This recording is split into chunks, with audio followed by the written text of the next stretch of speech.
Yeah, just, had a good open week. Thought our guys had a chance to have three good days of practice. At the same time, get a little bit of a break. It's been a long season for us with starting a week early and going to Australia. So our guys need to get away a little bit, so gave them a couple days off. Then came back to work and had 3 good days of practice, which was good for us. We were able to focus on some fundamentals and at the same time, get a little bit of a head start on Oregon. And then, transition into this week, and guys are in a good place. Just looking forward to coming out and playing on Friday. Okay, questions for Sonny?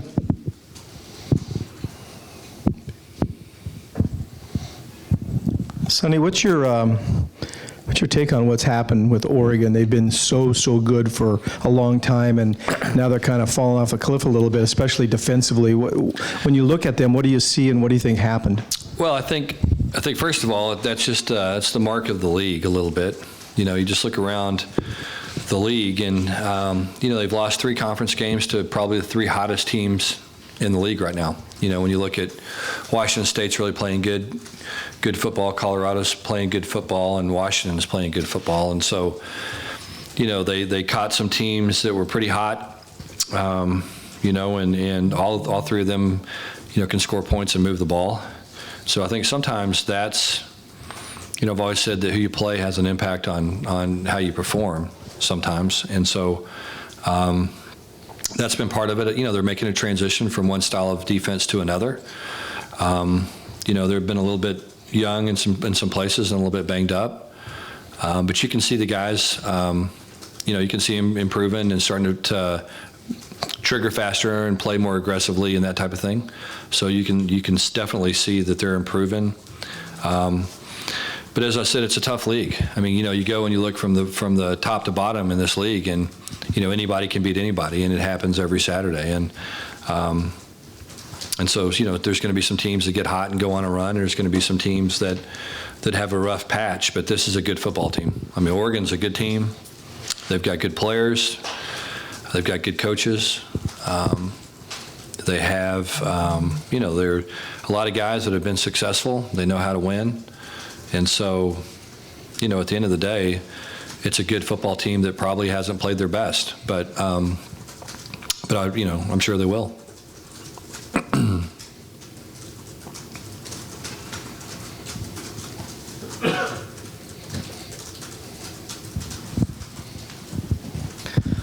Their rushing defense has taken the brunt of, I think, a lot of the ire against them, but their passing defense numbers aren't too gaudy either. What have you seen from their pass defense? Well, they've got talented athletes on the back end. I mean, you look at guys that have played, that have been part of good defenses, and so they know how to play. They've just been on their heels a little bit, and sometimes, what happens defensively a little bit is when you can't stop the run, it makes it hard to play good defense. And so, we dealt with some of that at times this year. And so, it's hard the way people play offense now. There's always a numbers game, up front, and unless you have dominant defensive tackles, I think you look around the league, and the teams that are playing really good defense, have dominant defensive tackles, and that's really what it comes down to. When people are spreading the ball out as much as they are, when you can put 5 people in the box and still be able to play the run, then that's you're going to be a tough defense. And so. The teams, like I said, that are playing really good defense are, have those tackles. I mean, the Washington's got some really dominant defensive tackles. The Utah's really big and strong and physical up front, and so that helps when you have those guys that are veterans and that are bigger guys. What have you guys done, if anything, or what have you looked at to try to shore up your defense during the bye week? We've looked at a bunch of different stuff. I mean, there's, you make adjustments all the time. You make them based on who you're playing. You make them based on your personnel. You make them based on your success. And so, for us, just, we went back and looked at everything. We had time to do it, and just make sure you're putting your players in the best position that you can put them in to be successful, and that's what coaching is. Is figuring out, what your guys can do, and then ask them to do things that they can do, and do it successfully. Are there things in particular that you've seen, given an opportunity to kind of step back and watch film again, and anything that you can tweak and change that can improve things? Definitely. I mean, there's tons, like I said, tons of things scheme-wise that you can do to try to cover up for some issues that you might have. And so that's things that you like I said, you talk about them, you go through them, and you make those adjustments and those changes, and again, try to figure out how to put your players in the best position you can put them into. Getting back to the defensive tackle matter for a sec, what is your calculation in regard to playing a 43 against a 34? Because it seems like defensive tackles are in very short supply. Yeah, I mean, it's interesting, in some ways, if you're playing 4 down, you're playing with two true tackles. If you're playing 3 down, you're almost playing with 3 D tackles. And so, I mean, you're playing with a nose guard and 2 bigger guys. And so, I think in some ways the 4 down that a lot of people are playing is a little bit easier. You can from a personnel standpoint, if you're a 3 down, you can do some different things with a nose tackle, because that could be a bigger one gap player that doesn't maybe have to be as mobile as the other guys. The guys that are going to play your 5 technique or your 4-eye, depending on what you're going to do scheme wise. But it's kind of pick your poison on that. When it comes to matching up with 4 receiver sets and the gun read, is 4-3 better for matching up? Oh, that's a great conversation. You can have that conversation with coaches for months.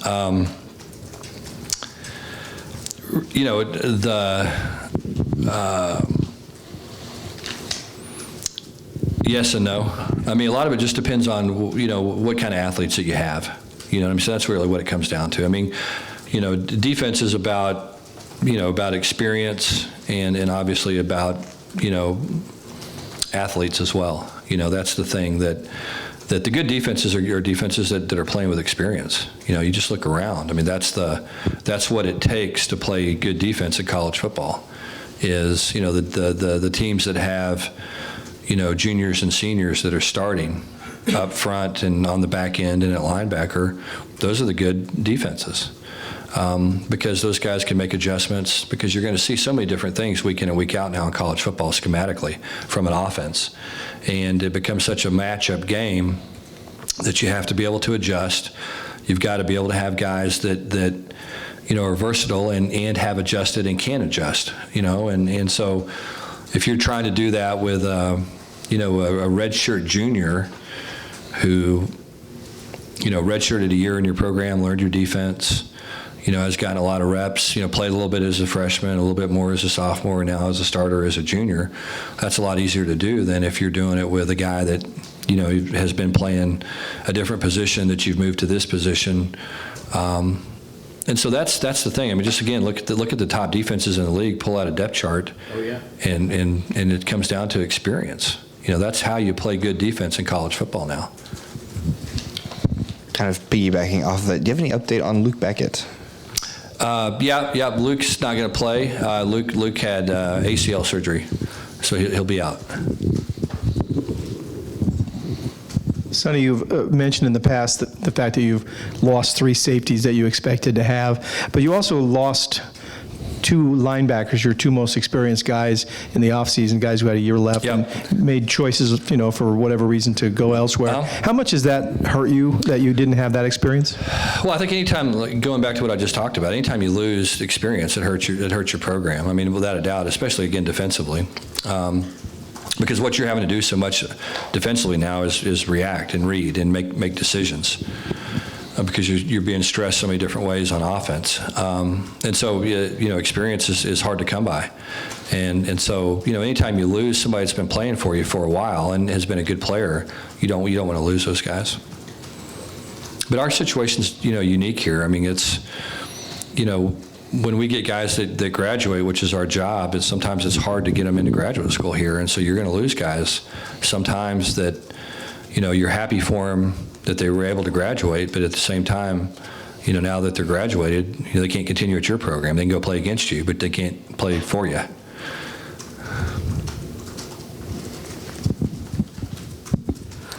Ray Davison has been one of those guys that's given you at least a little bit of experience in the middle there at linebacker. He enjoys gospel singing. He's kind of the head of the congregation there in the middle. What kind of energy does he give you? Yeah, Ray gives us a ton of confidence, ton of energy. He's a popular guy. I mean, the players like him. He's a good leader. He's one of those guys that he's gonna give you his best every day, whatever he's doing, whether he's in the weight room, down in the locker room. The guys are always around him. He's got a big personality. Everybody respects his work ethic, respects the way he handles himself on and off the field, and so I think he's a guy that's really worked incredibly hard, and I think it's starting to pay off for him. I mean, he's playing at a higher level. He's triggering faster. He's playing with more confidence.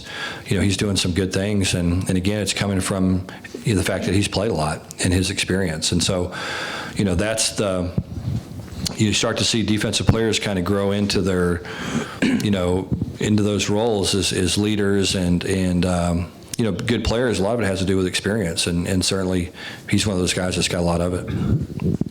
Sonny, Tongalava is on the first depth chart every week, but seems like he doesn't play a lot, hasn't been very effective. What's his status? What's his health situation? Yeah, no, he's fine. He's fine. Anytime that we're going to play with three linebackers, he'll be in the game with a three linebacker look.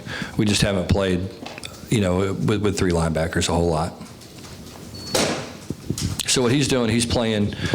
When we get into a three linebacker thing, he'll be the Willie backer in that situation, but then can also be a backup at those other linebacker spots as well. Coach, talk about being back at home and what home has meant to the team so far this season. Yeah, I think guys have played well. I think that we play with confidence at home. Our guys enjoy playing here. We certainly get a lot of energy from the crowd, and guys are playing with confidence. And so I think that's, you go and you look at the games that we've played, we've been able to make some plays down the stretch at home where we haven't done it as well on the road. And I think when you play the kind of games that we've played, where every game's been competitive and every game comes down to, one or two plays right at the end of the ball game, our guys have that confidence that they can make those plays here at home, and they've done it so far, this year and carrying into last year as well. And so, I think that the fact that we are playing at home, I think our guys are excited about it, looking forward to it. We've had kind of a weird schedule. We haven't played, many home games so far. We're halfway through the season. We've only played at home twice. And so, I think our guys are looking forward to getting out there Friday and get in front of the home crowd, in front of the student section, and playing at a high level. Is it more confidence boosting knowing that you have 4 of the last 6 home games games at home? Is that something? Yeah, no, I think it's something that we don't look forward much a lot. You just can't afford to. Today it's always about just trying to get a little bit better today, and it's such a cliche, but really, honestly, it's true. You don't look too much down the road. You just can't afford to. But yeah, I mean, it's certainly comforting because our guys do play with confidence, and it's a tough home schedule. I mean, it's not like we're playing, a bunch of bad football teams at home. They're all good teams, but at the same time, we have played well, and we have played with confidence, and our guys look forward to playing at home for sure. Sonny, Oregon is one of those teams that Cal has not beaten in a while. What would it mean to you guys, your players, your program, to get past them? It'd be good. It's good to win. I mean, just good to win in the Pac-12. Every game's a battle, and I don't think it means anything more, really, how long it's been since you beat somebody. I don't know how long it's been. I'm sure our players don't know. I know this will be my fourth year, and I know we hadn't beat them yet. So you always want to beat the teams that you haven't had a chance to beat yet, and we haven't beat Oregon, and we haven't played particularly well against these guys. Now, it's the first time we've played them in our stadium in 4 years, so we're excited to have a home game and have a chance to play them here on campus. But it's just kind of the next game. Sonny, have you had to make any adjustments to the academic side with 2 weeknight games in a row? Yeah. I mean, that's hard for us. I mean, it's really, really difficult for our guys. I mean, especially with midterms and the things that are going on right now. I'm not a proponent of the midweek games. It doesn't make a lot of sense to me. I think we have too good of a product as a league to do what we do and marginalize ourselves the way that we do sometimes. But they didn't ask me.